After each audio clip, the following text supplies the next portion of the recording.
ইয়া আইয়ুহাল্লাযীনা আমানু, হে বিশ্বাসীগণ, কুতিবা আলাইকুমুস সিয়াম, তোমাদের উপরে রোজাকে ফরজ করা হয়েছে, কামা কুতিবা আলাল্লাযীনা মিন ক্বাবলিকুম, যেমনি ভাবে তোমাদের পূর্বের মানুষদের উপরে রোজা ফরজ করা হয়েছিল।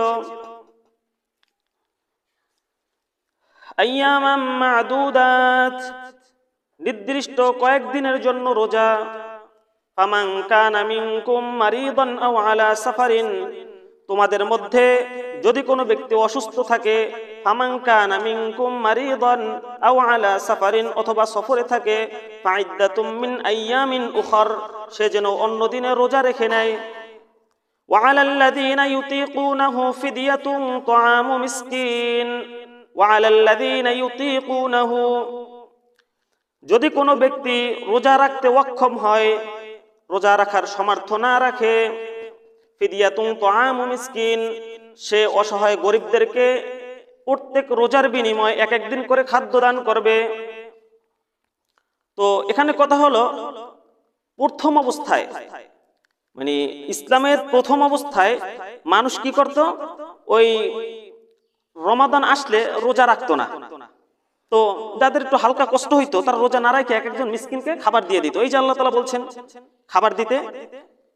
তো এরপরে আল্লাহ তাআলা এই আয়াত নাজিল করলেন, এরপরের আয়াতে নাজিল করেছেন, ফামান শাহিদা মিনকুমুশ শাহরা ফালইয়াসুম, যেই ব্যক্তি রমাদান মাস পাবে, ফালইয়াসুম, সে যেন রোজা রাখে। তার মানে যে অবস্থায় থাকুক না কেন রোজা রাখতেই হবে। শুধুমাত্র যেই ব্যক্তি সফরে থাকবে অথবা অসুস্থ থাকবে সে পরে কাজা করে নিবে। কোন ব্যক্তি যদি এমন অসুস্থ হয় যে সে সুস্থ হওয়ার কোনো আলামতই নাই, তখন কি করবে? তখন একজন গরিবকে প্রত্যেকটা রোজার বিনিময় এক একদিন করে খাবার দিয়ে দিবে। তো হানাফি মাযহাব অনুযায়ী টাকা দিলে হবে, খাবার না দিয়ে যদি টাকা দেয় তাহলে কি হবে?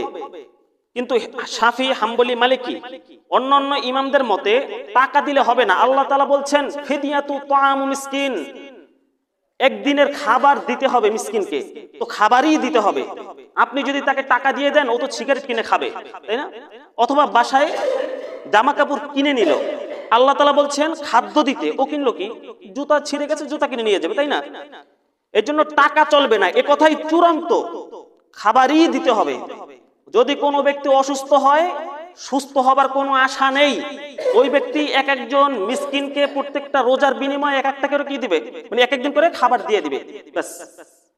রাসূল সাল্লাল্লাহু আলাইহি সাল্লাম বলেছেন, ইদা রাআইতুমুল হিলালা, পৃথিবীর মানুষ যখন তোমরা চাঁদ দেখবে, ফাসুমু, তোমরা রোজা রাখো, ওয়া ইদা রাআইতুমুহুম ফাআফতিরু, আর যখন তোমরা পুনরায় আবার চাঁদ দেখবে ইফতার করো।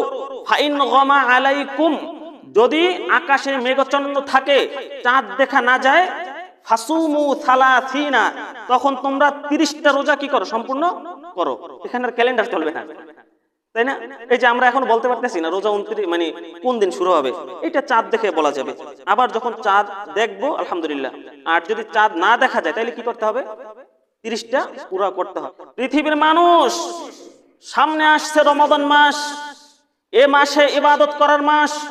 রাসূল সাল্লাল্লাহু আলাইহি ওয়াসাল্লাম স্পষ্ট বলেছেন, ইদা জাআ রমাদানা, যখন রমাদান আসে, ফুত্তিহাত আবওয়াবুল জান্নাহ, জান্নাতের দরওয়াজাগুলি খুলে দেওয়া হয়, ওয়াগুল্লিকাত আবওয়াবুন নার, জাহান্নামের সকল দরওয়াজা বন্ধ করে দেওয়া হয়, ওয়াসুফিদাতিশ শায়াতিন, বড় বড় জিন শয়তানদেরকে বন্দী করা হয়। রাসূল সাল্লাল্লাহু আলাইহি ওয়াসাল্লাম বললেন, বর্ণনাকারী আবু হুরায়রা রাদিয়াল্লাহু তাআলা আনহু, তিনি বললেন, মাল্লাম ইয়াদা কওলা জুরা, যেই ব্যক্তি রমাদান মাসে মিথ্যা কথা পরিত্যাগ করতে পারলো না এবং মিথ্যা আচরণ পরিত্যাগ করতে পারলো না, তার উপাস থাকার না থাকা একই, তার উপাস থাকার প্রয়োজন নেই।